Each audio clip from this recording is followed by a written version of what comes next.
Do you want to take anyone out from my station? I've got Storm. I've got somebody taking Benji out. You guys pretty excited to learn about raptors today? Yeah. Yeah, me too. But before we begin talking about raptors, we better know, what exactly makes a raptor a raptor. Now, there are 3 different characteristics that make a raptor different from other types of birds, such as robins or crows.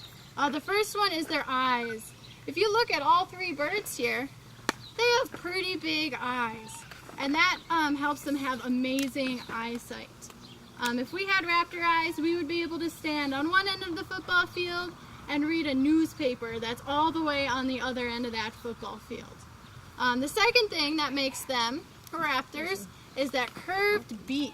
Robins and other birds have pointed beaks, so these guys have a curved beak that are used to tear apart their prey. They use it kind of like how we use a knife and a fork.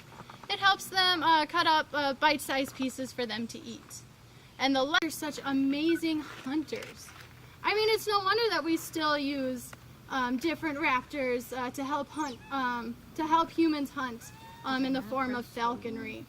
Now, falconry, by definition, is the ancient art of using a bird of prey as a tool, as a means of putting food on the table. Peregrine falcons are mainly known for their speed. When they go at a stoop or a dive chasing after their prey, peregrine falcons can reach speeds of 242 miles an hour. And so this pretty girl here, this is a merlin. She's another type of falcon. She can still reach pretty high speeds, and so those speeds are what make falcons such sought-out falconry birds for hunters. She wants to be introduced. Yes. She's a type of hawk, and hawks are another type of falconry bird that's used. And so there are 2 types of hawks. There are bootios and accipiters. And bootios are your red tails and your red shoulders. They're kind of bigger bodied and they have broader wings. And those birds prefer to soar high in the sky. And while they're high in the sky, they search for their prey that's running around on the ground. And so they mainly catch rabbits and other smaller mammals. The other type of hawk is the accipiter. And this gorgeous beauty here, yes you are, she's an accipiter. She's a goshawk. So instead of soaring high in the sky, she would rather use the element of surprise. And so accipiter in Greek means swift wing. So she will sit on a branch or a perch, and she'll wait till she sees her prey. And once she sees her prey, she has really quick wing beats to jump off a branch and chase after her prey. And she will use that element of surprise instead of soaring high in the sky.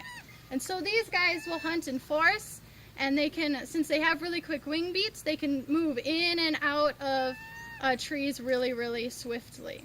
The top of a mountain, loses all its feathers, breaks off his beak, and then regrows everything and lives another 50 years.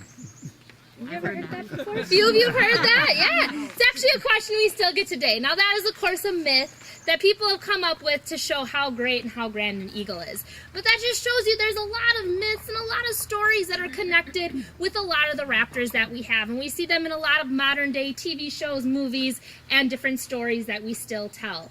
Now, some of the most common birds that we hear in myths and legends are the hawks that Joe is holding here. This is a red-tailed hawk that has a little bit of leucisticness. That's why you see a lot of the white color in its face.